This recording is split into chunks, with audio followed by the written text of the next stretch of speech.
How's it going, guys? Welcome back to Fraud on the Telly. In today's video, I want to talk about the return to Campaign 2. Yes, that's right. This week, Critical Role is returning to Campaign 2 for a two-part episode special, I guess. I'm going to be giving you my predictions and theories of what I think Critical Role, the return to Campaign 2, is going to cover exactly, and just what the heck is going to happen in this crazy reunion of the Mighty Nein. As always, if you enjoyed the video, learned something new, make sure you like, comment, and subscribe. Don't forget to check out our Everything We Know About Uk'otoa, the Great Leviathan, and Critical Role to get a nice refresher for, just all of the crazy events of Uk'otoa that happened leading up to the return to Campaign 2. Let's get right to it, shall we? So where we last left off in Campaign 2, we had a bit of a prologue with our characters, but there are still a number of potential plot threads that were kind of left unfinished, untouched. Some story elements that definitely could represent what I think the return to Campaign 2 is going to be all about. Namely, number one, Uk'otoa, and possibly maybe an intervention with the Cerberus Assembly. We learned that Caleb, after his dealings with Essek and Ayor, eventually decided to teach Luke, Veth's son, as well as work with Veth at a camp for young adventurers at the Solstice Academy. This is apparently what he spent the rest of his life doing, and what he's currently doing in Campaign 3, if he's still alive, that is. Meanwhile, let's consider that Yasha and Bo live together quite happily, Bo still working for the Cobalt Soul, probably doing crazy investigatory monk shit. Jester and Ford have spent much the rest of their time post-Campaign 2 out sailing, as Ford has taken Kingsley, formerly Molly Mock, formerly Lucian, under his wing, eventually giving Kingsley a boat to where he would sail off to Darktoe, becoming a pirate in his own right. We know that Ford said he would be holding on to the Cloven Crystal, the crystal linked with Uk'otoa that would unseal the last gate of the 3 gates that were keeping Uk'otoa in prison. He plans on potentially giving it to the Cobalt Soul for safekeeping, but said that he wanted to investigate the 3rd seal with Jester thoroughly before he did so. Oh yeah, and Caduceus is off apparently doing druid things in a forest for the next 10 plus years. So where does this leave us for the return to Campaign 2? Just how long after the end of Campaign 2 is our story going to take place? Well, my guess it's most likely probably less than a year, or maybe around a year, because I believe, and it seems that we've been hinted at, the story of the return to Campaign 2 is most likely going to wrap up the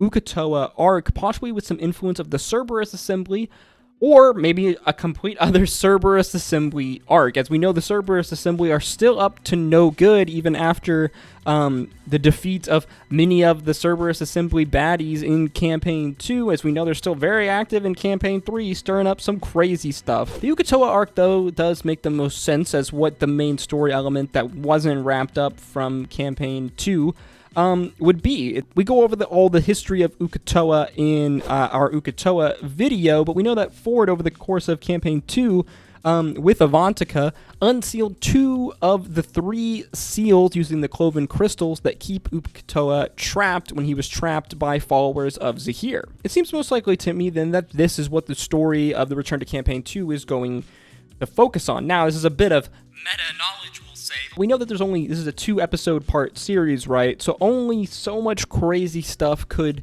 potentially happen. I would venture to believe, though, that it seems most likely that a call for the return of the Mighty Nein, for them to regroup and reform together to go back and adventure solving the problems of Exandria, would probably be the release of Uk'otoa. Now, the release of Uk'otoa would be potentially a catastrophe for a good portion of Exandria, but mainly in the Lucidian Ocean and the land kind of around it. But there are bigger stakes at play here if Uk'otoa gets released. You may recall a certain mural that we saw in Campaign 3 depicting Uk'otoa along 2 other kaiju-like entities, one a large worm and a large fiery bird. These are 2 other lesser idols. Remember that Uk'otoa itself is considered a lesser idol, a lesser god, even though originally it wasn't created as a god. Once it was left alone on Exandria, it eventually demanded to be worshipped. Well, in the Calamity, it said that Uk'otoa, and possibly post-Calamity, made a deal with these 2 other entities. One being Deseret, Asmodeus' Dark Phoenix, his mount that is apparently sealed beneath a mountain within Exandria, where it's still there to this day. The other being Quajath, I hope I pronounced that right, a toothy worm that apparently was the scout for Torog during the Calamity, that is currently imprisoned under the ice in Eiselcross. It is said that these three lesser idols have made a pact that should one get released, they will work on freeing the others. Now, obviously, this would create a bit of a problem for Exandria, having three lesser idol god-like creatures of the Calamity, ancient creatures, one that just so happens to be the mount of Asmodeus, while the other is the scout for Torog.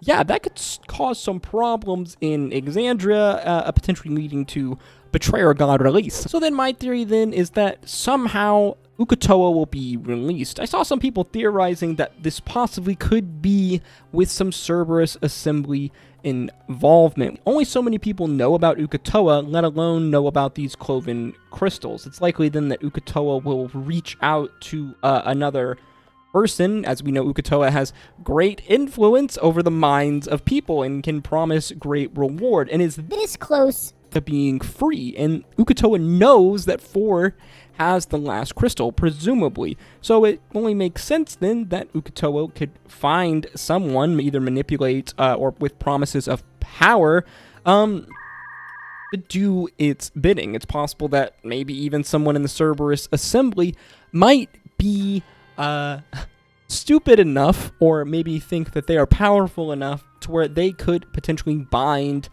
this great Leviathan. Now, we're just spitballing right now, and that's most likely wrong, but wow, would it be funny to see a member of the Cerberus assembly kind of repeat an almost EXU Calamity-esque plotline of a wizard who dreams too big, freeing Uk'otoa with an attempt to bind it just for Uk'otoa to cause rampage across Exandria. However Uk'otoa gets released, I do think that that is going to be the primary plot driver here for our return to Campaign 2, ultimately ending with a crazy big finale battle, potentially killing or sealing Uk'otoa again, I can only imagine.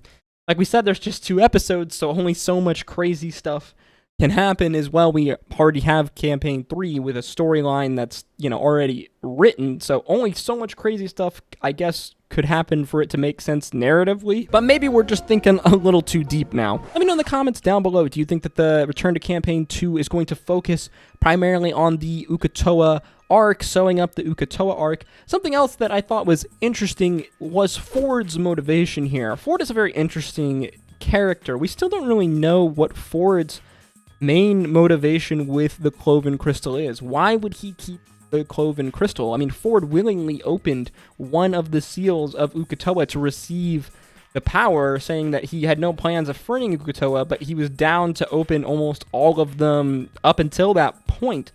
Ford, morally, is very ambiguous at times. While he is a paladin, presumably that makes him good in many ways, he does do some morally ambiguous things, and it does seem odd that he would hold on to this crystal. It only makes sense, then, that if Uk'otoa knows he's holding on to this crystal, and they even plan on him and Jester actively visiting this third shrine, this third potential keyhole, that would be a pretty good time for a sneak attack ambush to take the crystal and open it.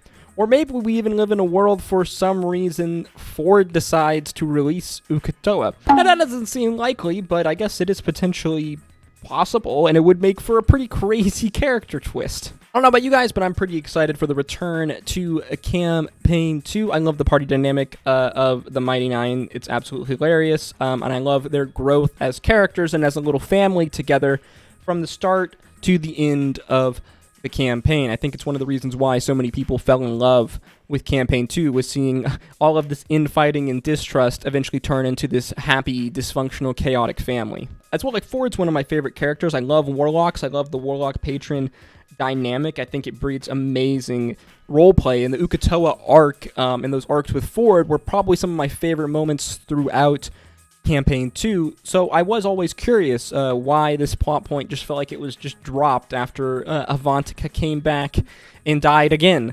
So I am curious to see what's going to happen, and hopefully this is the point that they're going to wrap up.